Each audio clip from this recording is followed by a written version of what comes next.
O cristão precisa ter um entendimento de que o cristianismo não trata apenas sobre ele, né? Sobre, eu entreguei minha vida para Jesus, eu tô salvo, eu tô tranquilo. Fala galera, estamos aqui no mais um episódio aqui, estamos na nossa Just One Conference 2025, hoje estamos aqui com o pastor Rodrigo Alvim, a gente acabou aqui nossa conferência, uma palavra mesmo poderosa, que o pastor Rodrigo ministrou nossos corações, e um prazer ter você aqui, prazer ter a sua presença aqui, de ter compartilhar um cadinho do que Deus tem te entregado nesse tempo, então que Deus continue te abençoando. E eu queria que você se apresentasse para a galera, falar um cadinho de quem você você pastoreia onde, e assim seguimos. Amém. Sou o Rodrigo, sou lá de Belo Horizonte, Igreja Batista Central. Atualmente estou pastoreando lá os jovens e os adolescentes. Somos lá 178 células de jovens e adolescentes, em torno de 1.700 jovens e adolescentes. E tem sido um privilégio, né, pastorear essa geração. E a frase que eu carrego comigo é, cara, essa geração não está perdida como muitos dizem.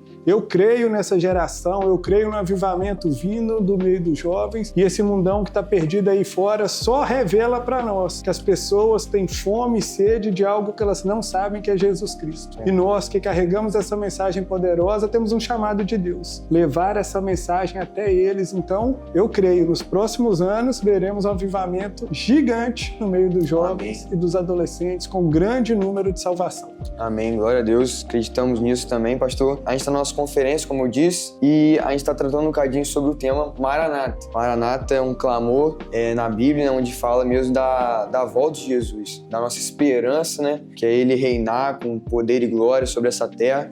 E eu queria fazer algumas perguntas baseadas nesse tema. A primeira pergunta é, o tema Maranata fala sobre viver em prontidão. O que significa para você estar pronto espiritualmente hoje? Estar assim, pronto mesmo, de prontidão, com base nesse tema aí. Cara, estar pronto para mim é você estar totalmente entregue a Jesus, né? O crente tem que viver com esse anseio da volta de Cristo, mas enquanto ele não volta, nós temos um chamado aqui a cumprir. Então, nossa vida precisa estar completamente rendida a Ele. É 100% nas mãos de Jesus, cumprindo o chamado de Deus para nós, né? De viver aqui de uma forma santa e de cumprir o ID de Jesus. Nós somos chamados não apenas para ser discípulos, mas para fazer discípulos para Jesus. Então, essa prontidão para mim é isso. Eu estou entregue e estou cumprindo aquilo que Deus ordenou para mim até que Ele volte. Amém. Não, e isso é claro, porque não é basta você ser discípulo, você tem que mesmo fazer, porque, como diz a palavra lá em 2 Pedro, a gente espera e apressa, e para que esse tempo mesmo de Jesus reinar, esse tempo mesmo onde Ele vai colocar o seu reino nessa terra, nós precisamos fazer algo. Jesus só volta mesmo quando todos ouvirem a palavra. Então, se nós não fazemos discípulos, a quem vai pregar, né? Quem vai ir diante dessas pessoas? Então, muito bom. E como os cristãos aí podem, então, com atitudes simples, viver isso, viver mesmo não só uma vida realmente de igreja, uma vida mesmo só para mim, né? Mas sim espalhar essa notícia com atitudes simples, assim, né? Ajudar pessoas, ajudar a apressar essa volta de Cristo. Eu acho que, em primeiro lugar, o cristão precisa ter um entendimento de que o cristianismo não trata apenas sobre ele, né? Sobre, eu entreguei minha vida para Jesus, eu estou salvo, eu estou tranquilo. Você tem um chamado, pregar o evangelho. Mas eu sou tímido, mas eu não tenho habilidade de falar com as pessoas, eu não tenho conhecimento bíblico. Irmão, você tem o mais precioso, você tem um testemunho, aquilo que Deus fez na sua vida. E você pode começar a contar para as pessoas quem você era antes de Cristo e quem você se tornou ou está se tornando depois que Jesus entrou na sua vida. Esse é o testemunho mais poderoso que existe, é daquilo que Deus está fazendo na sua vida. Eu acho que a forma simples é a gente orar pedindo para Deus ousadia, para a gente testemunhar do amor dele. Muitas vezes a gente tem medo, né? O que as pessoas vão pensar. Verdade. Mas quando a gente fala do amor de Deus, quando a gente testemunha, o mais incrível é perceber que a maioria das pessoas, elas estão abertas para receber essa mensagem de amor e de esperança que a gente carrega. Então, Então, eu desafio você, jovem, adolescente, até adulto que está assistindo esse vídeo. Seja ousado, fale do amor de Cristo, seja intencional. Não seja chato, mas seja intencional. Ame as pessoas. Um problema que eu vejo que acontece muito, a gente tem se tornado indiferente à dor das pessoas. Verdade. Minha sobrinha está estudando no colégio, estava no Colégio Batista, lá em Belo Horizonte, e eu lembro que ela chegou para mim e falou assim, tio, né, a Ana Lu, minha amiga, os pais dela estão brigados em casa, ela tá muito mal. E eu virei para ela e falei assim, mas o que você fez então? Ela falou, eu só abracei a Ana Lu. Eu falei, Sofia, você não orou por ela? É verdade. Né? E no outro dia, eu conversei com a Sofia, no outro dia ela chega na escola, ora pela Ana Lu e fala assim, não, eu vou estar em oração pelos seus pais, pela sua casa, pela sua família, ora com a Ana Lu. E aí chega sexta-feira, a Ana Lu vira para ela e fala assim, Sofia, você não acredita no que aconteceu lá em casa. Eu vi meu pai abraçando minha mãe depois de meses pela primeira vez. E ela, não crente, vira para Sofia e fala assim, e eu tenho certeza que isso aconteceu porque vocês oraram. Nossa. Cara, e abriu o coração da menina. E Sofia chamou ela para ir na célula, para ir no culto. Hoje a Ana Lu tá lá com a gente. Vai batizar no próximo batismo, tá indo no acampamento, foi no acampamento agora, tá indo nos cultos. Então a gente precisa, né, conectar a dor das pessoas. Não. E você vê uma atitude, assim, para um cristão básica. Vou orar por você. Exatamente. E a gente tem dificuldade de enxergar o poder de Deus, né? A não crente falou, eu creio que meus pais... Ela não falou eu creio, né? Mas ela falou assim, meus pais estavam se abraçando hoje de manhã e eu acredito que isso aconteceu porque vocês oraram. Então, atitudes, né? Simples, mas práticas, mas que podem revelar o amor e o poder de Deus. A gente precisa crer que existe poder nas nossas orações. É entregar mesmo nas mãos de Deus e deixar Ele agir. Muitas vezes a gente acha que o muito está no nosso fazer. Sim. Mas quando a gente entrega nas mãos de Deus, Ele age e a gente experimenta do sobrenatural de Deus. Sim, é a base da nossa vida com Cristo, né? A fé que nós temos numa oração, a fé que nós temos no poder de Deus através mesmo de uma atitude básica como essa. Como você disse que, né, acabou que, diante desse testemunho, acabou que a sua sobrinha chamou essa menina para a célula. Então, com base nisso, nós, para quem não sabe, a nossa igreja, a primeira igreja Batista São Fidélis, trabalha com células, a igreja central também trabalha com células. Como uma célula pode ensinar na prática que se preparar para a volta de Cristo significa duas coisas: cuidar de quem está dentro e servir quem está fora. Cara, uma coisa legal, assim, antes de entrar na pergunta, a gente fez uma pesquisa na porta de um colégio lá em Belo Horizonte, perguntando se as pessoas tinham interesse em conhecer mais sobre a Bíblia e sobre Jesus. E para nossa surpresa, 92% das pessoas têm interesse em saber mais sobre a Bíblia. Quando você tira ela do grupinho ali no individual e ela responde de forma sincera, as pessoas falam, eu tenho interesse em saber mais sobre o que a Bíblia diz. Agora, 86% desses 92 não querem ir numa igreja. Entendi. Então, primeira coisa que a gente entende, a célula é uma resposta, é a reunião na casa, é a igreja que se reúne nas casas. É muito mais fácil a pessoa ir na sua casa do que ela ir para a igreja. Então, a gente crê que a igreja, que a célula é uma resposta, né? E a célula é a igreja primitiva que se reunia nas casas. É uma estratégia de Deus que a gente coloca em prática nos dias de hoje. E célula é o lugar onde a pessoa é vista, onde ela ganha uma importância. Ela pode vir num culto cheio, sentar na cadeira e não ter uma interação com ninguém, só receber uma palavra. Ali é cuidada, tratada. Mas na célula ela é vista. Ela é cuidada, ela é ouvida, ela tem espaço para falar, para abrir o seu coração, ela vai receber uma oração, ela vai ser discipulada, ela vai ser acompanhada e ali tem tudo para ela poder crescer nas suas disciplinas espirituais com Deus também. E o objetivo da célula é a gente sempre lembrar, né, que a célula a gente quer que ela cresça, se multiplique, que sempre tenha espaço para que novos possam chegar. Eu falo com os meninos que a maior expressão de amor que existe para mim é célula. Esse mundo aí fora tem um amor muito seletivo, mas célula a gente está com nossas casas de portas abertas para receber qualquer pessoa. A gente nunca sabe quem vai chegar,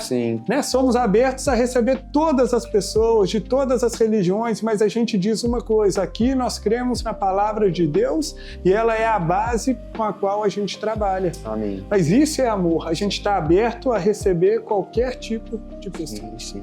Com certeza. Dizendo com a gente sobre isso, né? A gente ouviu com a gente o seu testemunho. Como a gente está falando de células, eu queria saber como foi a célula para você? Você que, né, viveu um tempo ali, praticamente, né, sua juventude toda longe de Cristo, sem conhecer quem Jesus era. Como que a visão celular te impactou? Assim, você teve uma conversão, se você quiser também compartilhar um bocadinho com o pessoal sobre essa conversão, o que a célula, essa visão celular, fez na sua vida? Eu me converti com 23 anos. Até meus 20 anos, 19, 20, eu nunca tinha ouvido falar de Jesus mesmo, de verdade. E num grande centro, né? Numa capital, onde eu falo assim, se tinha crente na minha escola, era agente secreto de Deus. Nunca conheci um crente de verdade. Na faculdade eu fui conhecer 2 meninas crentes, né? Então, assim, cara, eu vivi completamente afastado de Deus, me converto aos 23 anos, vivi uma vida de bebedeira, festas, drogas. E na célula, uma coisa que mais me impactou é que eu falo assim, no mundo eu era muito seletivo, então eu andava com quem parecia comigo. Sim. Então eu achava que todo mundo fumava maconha no mundo e eu queria andar só com quem pensava que nem eu, enxergava o mundo como eu. Na célula eu aprendi que todas as pessoas têm valor. O cara que cresceu na igreja, aquele que desviou, voltou, aquele que converteu e tem uma história muito triste, Deus está mudando a vida dele. Cara, eu aprendi que todo mundo tem valor, todo mundo tem algo para contribuir na minha vida, para me ajudar. Isso foi algo que me impactou na célula de cara. E segundo, o que me impactou foi o amor das pessoas.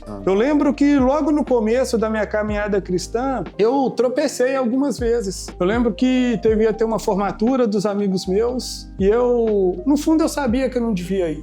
Eu estava começando a namorar com a Kate, falei com a Kate, com meus pais, com o pessoal da célula, a formatura dos meninos que estudaram comigo durante muito tempo, eu vou na festa, vai ser tranquilo, não vou fazer nada de errado. E eu lembro que na formatura acabou que eu comecei a beber com a turma, fazendo um brinde lá, meia-noite, e me embebedei mesmo.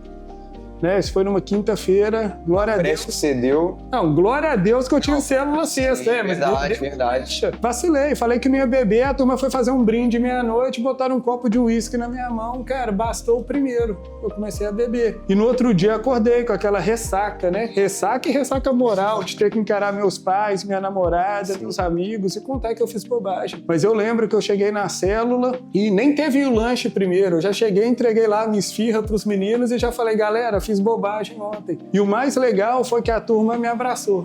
A turma falou, Rodrigo, cara, levanta, irmão, nós estamos juntos, persiste na caminhada, né? Não desanima. É claro que o Léo, meu líder, depois me exortou em amor lá no quarto, né? Ele falou, cara, sua namorada falou pra você não ir, nós falamos, seus pais falaram, né? Aprende a ouvir também os conselhos das pessoas que te amam. Cara, mas célula, assim, eu sou suspeito pra falar, irmão. Quando eu casei, todos os meus padrinhos de casamento foram pessoas que eu conheci na célula. Então, minha vida gira em torno, né, da igreja, da célula. Ali foi onde eu fiz minhas maiores amizades. Ali foi onde eu encontrei pessoas que realmente me ensinaram o que é amar a Deus, o que é amar o próximo. Uma história legal, só para valorizar a célula. Claro. Mesmo a Kate, minha esposa, é da Bahia, né? O pai e a mãe separaram logo que ela é irmã. Ela tem uma irmã 1 ano mais nova, quando ela tinha ali uns 2, 3 anos. E, cara, uma vida muito triste. Com 14 anos ela perde a mãe. O padrasto que cuidava delas a vida toda tentou abusar dela e da irmã logo que a mãe morreu.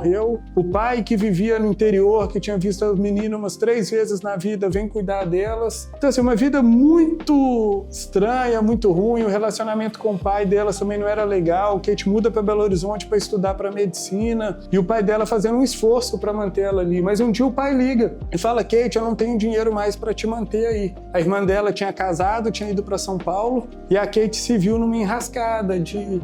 Cara, eu não tenho dinheiro para me manter aqui, eu não trabalho, o que eu vou fazer da minha vida? E eu lembro que a Kate estava indo na célula por 1 mês. E nesse 1 mês ela faltou 2 células. Ou seja, ela tinha ido em 2 células. E ela compartilha com as meninas, só pede oração, falando, eu não sei se eu vou voltar para Bahia, o que eu vou fazer? E 1 semana depois, 3 dias depois, uma menina liga para ela e fala, olha, Kate, eu conversei com minha mãe e nós queremos te convidar para morar aqui em casa. Nossa. E aquilo bugou a mente dela, porque ela fala assim, cara, eu não sei nem se minha família vai me receber de volta, eu não tenho para onde ir. E uma menina que eu conheço há 2 semanas, nem me conhece direito, tá abrindo a casa dela para me receber. Nossa. Kate morou na casa de 3 famílias da igreja, as famílias brigavam para poder receber ela, e isso revelou para ela o amor de Deus, ensinou para ela o que é família. Ela falou assim, eu aprendi a ver família saudável, uma família estruturada funcionando. Isso ressignificou tanta coisa na vida dela. E ela fala, foi o amor de Deus se revelando na minha vida através de uma célula, através do amor das pessoas sendo revelado em uma célula. Então, célula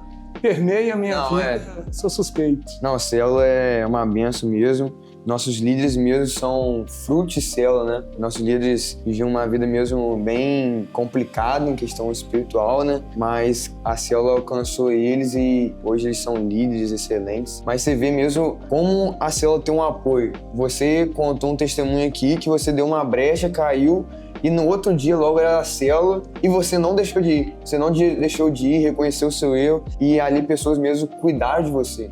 Te julgaram, mesmo apontaram o dedo, mas sim, não, cara, vamos aqui, vamos caminhar junto. Olha como o poder uma célula faz, né? Então, é isso. E pra fechar aí esse tempo aqui conversando, queria que você deixasse uma palavra aí pra essa geração que quer viver mesmo esse clamor maranata com propósito. Então, que você deixe uma mensagem pra essa geração aí. Minha mensagem é: se entregue por completo a Deus. Creia, a vontade de Deus é boa, perfeita e agradável. Os planos de Deus para a nossa vida são excelentes, mas a gente precisa entender que evangelho é você tomar a sua cruz, é você negar a si mesmo e crer nos planos de Deus para a sua vida. Ele é o nosso Criador, Ele sabe o que é melhor para nós. E eu te garanto, se você ainda não entregou sua vida para Jesus, não conhece Jesus, abre seu coração um pouquinho. Você já tentou tanta coisa, já experimentou tanta bobagem aí nesse mundo, não custa nada você abrir o seu coração, fazer uma oração, pedir para Deus falar ao seu coração. E você que já está na igreja, já está caminhando com Jesus, tenha fome e sede pela presença de Deus. Creia, Deus quer fazer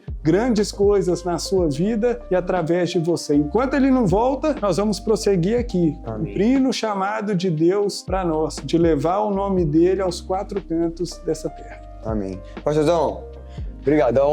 Tamo junto. Então é isso, ficamos aqui com mais um episódio. Se Deus falou no seu coração esse tempo aqui, compartilhe mesmo nos comentários, escreva lá pra gente, a gente quer mesmo ler o que Deus tem falado com você nesse tempo, que Deus falou com você através desse vídeo. Curte, compartilhe para algum amigo que precisa ouvir essa palavra. Como, né, Jesus é um com o Pai, nós somos um com Ele, isso é Jeshuan, isso é a Primeira Igreja Batista de São Fidélis. Tamo junto, Deus abençoe. Glória a Deus. Bora! Valeu!